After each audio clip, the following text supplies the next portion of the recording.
La restauration d'annexes hydrauliques.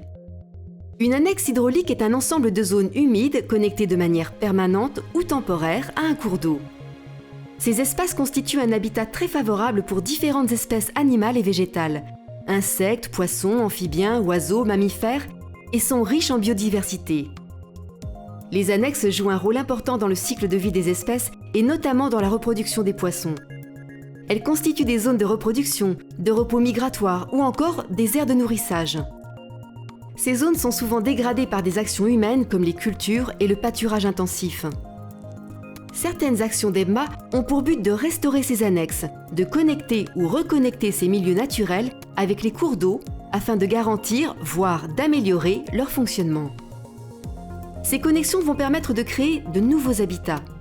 Les micro-annexes, par exemple, serviront à la reproduction des amphibiens. C'est le cas, par exemple, de la noue de Pany. La noue de Pany est une zone qui s'étend sur environ 3 km et qui ressemble naturellement à un fossé large et peu profond, dont les rives sont en pente douce. Elle joue une connexion entre la Meuse et le Vair et caractérise un ancien bras de la Meuse. Elle n'est alimentée qu'à partir d'un débit important. La noue se retrouve ainsi en eau 20% du temps en moyenne au cours d'une année. Il s'agit d'une zone très riche en biodiversité et qui est d'ailleurs classée espace naturel sensible et zone naturelle d'intérêt écologique, faunistique et floristique.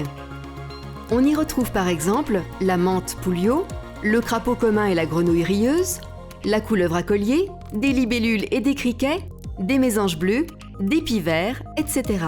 Les travaux, visant principalement à retrouver une connexion piscicole sur le linéaire, vont permettre d'améliorer le fonctionnement de la noue et de faire en sorte qu'elle soit en eau plus facilement et plus souvent.